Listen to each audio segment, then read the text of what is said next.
Hello বন্ধুরা, good morning সবাইকে। তো আজকে সকাল থেকে খুব মনে হলো একটু পাস্তা করার। তো পাস্তার রেসিপিটা তোমাদের সঙ্গে শেয়ার করতে চলে এলাম। তো তোমাদের কার কার পাস্তা ভালো লাগে প্লিজ একটু কমেন্ট করে বলো। তো চলো পাস্তা সেদ্ধ করা যাক।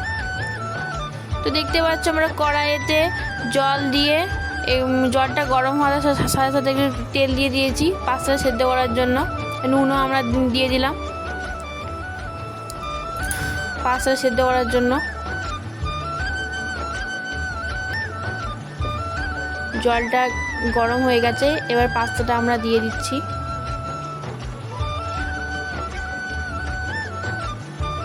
পাস্তাটা আমাদের সবটা পুরোটা দেওয়া হয়ে গেছে। তো পাস্তাটা আমরা একটু নাড়িয়ে চাড়িয়ে দিচ্ছি সেদ্ধ করার সময়তে তলা পাকিয়ে না যায়। তো পাস্তাটা একটু সেদ্ধ হতে থাক। এদিকে আলু কাটা হয়ে গেছে, আলু আমরা সেদ্ধ করতে বসিয়ে দিয়েছি। একটু নুন দিয়েই বসিয়েছি আলুটা সেদ্ধ করতে।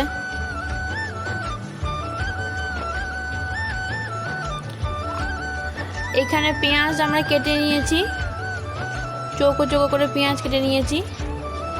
তো আমার বাড়ি থেকে সবজি না থাকা একটা বাঁধাকপি ছিল, ওটাকে আমরা দেখতে পাচ্ছ কুচি কুচি করে নিয়েছি।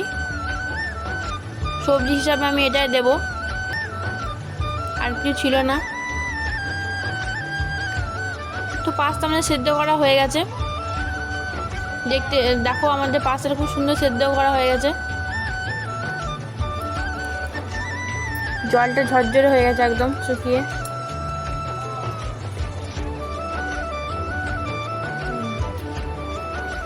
আলু আমাদের এখানে সেদ্ধ করা হয়ে গেছে। আলুগুলো সেদ্ধ করে জল ঝরিয়ে আমরা রেখে দিয়েছি। বাঁধাকপিটা সেদ্ধ হয়ে গেছে, বাঁধাকপির জলটা ঝরতে দিয়েছি। জলটা আমাদের বাঁধাকপি থেকে জলটা পুরো ঝরে গেছে। এখানে আদা কুচিয়ে নিয়েছি আর রসুন কুচিয়ে নিয়েছি। আমরা কড়াই বসিয়ে এবার আলুটাকে হালকা একটু হলুদ দিয়ে ভেজে নেব। তো আমি একটু হলুদ দিয়ে দেবো। এবার আলুটা পুরোটা দেওয়া হয়ে গেল।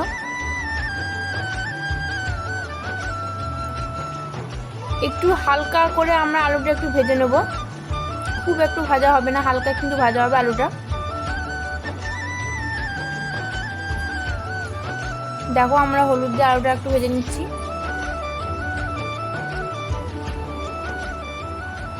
আলুটা একটু ভাজা হতে থাক। আলুটা একটু ভাজা কিন্তু হয়ে গেলে আমরা পেঁয়াজটা এবার দিয়ে দেবো, একটু পরে দেবো। দেখো পেঁয়াজটা আমরা এবার দিয়ে দিচ্ছি। পেঁয়াজটা হালকা একটু ভাজা হবে।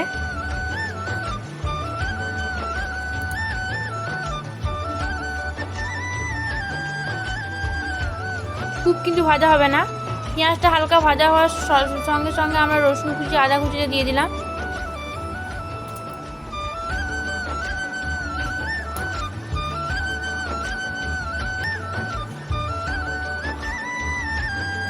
তো আদা আর রসুন কুচিটা দিয়ে আমরা খুব সুন্দর করে হালকাভাবে একটু ভেজে নেব।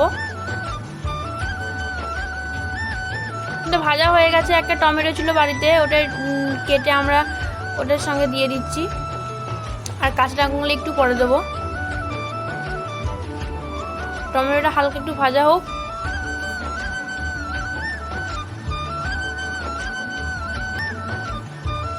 হালকা ভাজা হয়ে গেলে আমরা কাঁচা লঙ্কাটা দিয়ে দেবো।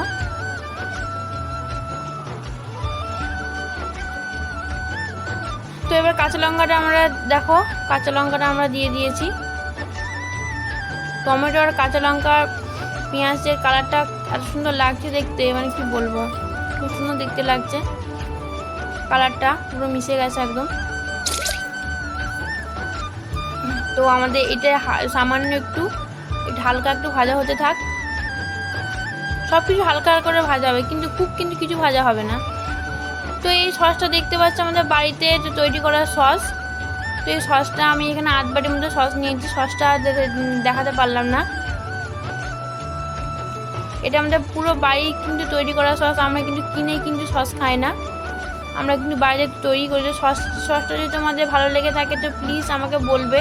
আমি সসের ব্লগটা তোমাদের সাথে শেয়ার করব। যে কিনে যে সসটা খায় তার থেকে কিন্তু বাড়িতে যে সসটা বানিয়েছে আমাদের কিন্তু খুব সুন্দর খেতে হয়েছে সসটা।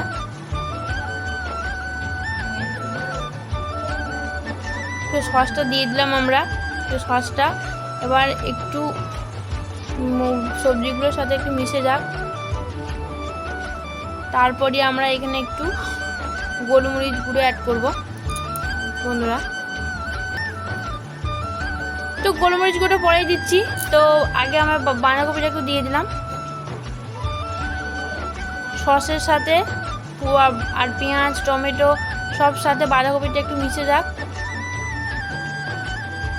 আমরা একটু নাড়িয়ে চাড়িয়ে, দেখতেই পাচ্ছ এখন নাড়িয়ে চাড়িয়ে আমরা একটু মিক্স করে নিচ্ছি সবটা। সবজিটা আরও সবজি দিলে ভালো লাগে, কিন্তু আমার বাড়িতে কোনো সবজি না থাকে আমি কিছু দিতে পারিনি, তোমরা চাইলে অ্যাড করতে পারো।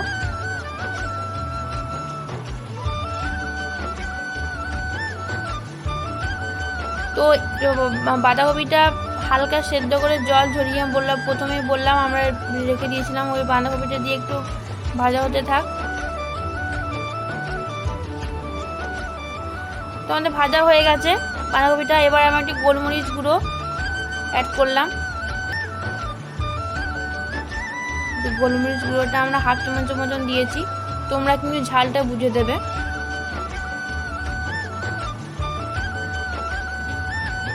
তো গোলমরিচটা দিয়ে আমরা একটু নাড়িয়ে নেব। তো আমরা গোলমরিচ গুঁড়ো দিয়ে আমার নাড়ানো হয়ে গেছে। এবার আমরা অ্যাড করলাম চিনি। তো চিনিটা নুন ঝাল ব্যালেন্স করার জন্য। তো তোমাদের যদি চিনিটা কারোর পছন্দ না লাগে, যে চিনি ভালো লাগে না, সেও স্কিপ করতে পারো, চিনিটা নাই দিতে পারো তোমরা। কিন্তু চিনি দিলে কি সব জিনিস একটু টেস্ট হয়, সবজিতে বলো, পাস্তাতে বলো, চাউমিনে বলো, হালকা সামান্য, বেশি না। তোমাদের না যায় তোমরা স্কিপ করতে পারো। তো এবার আমরা একটু একটু করে পাস্তাটা এবার দিয়ে দিচ্ছি। একসঙ্গে সবটা দিলে তো হবে না, আমরা একটু একটু করে দিয়ে মশলার সঙ্গে একটু মিশিয়ে নিচ্ছি ভালো করে, সুন্দর করে। তো দেখো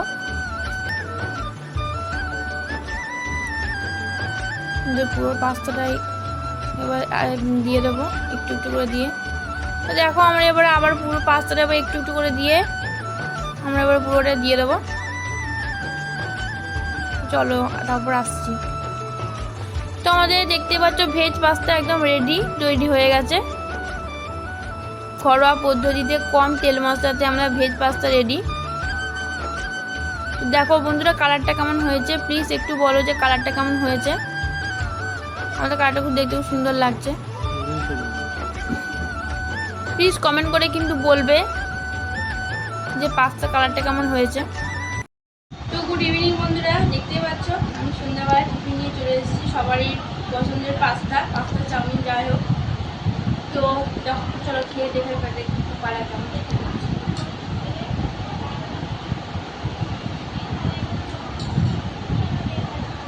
দারুণ হয়েছে, দারুণ খুব সুন্দর হয়েছে।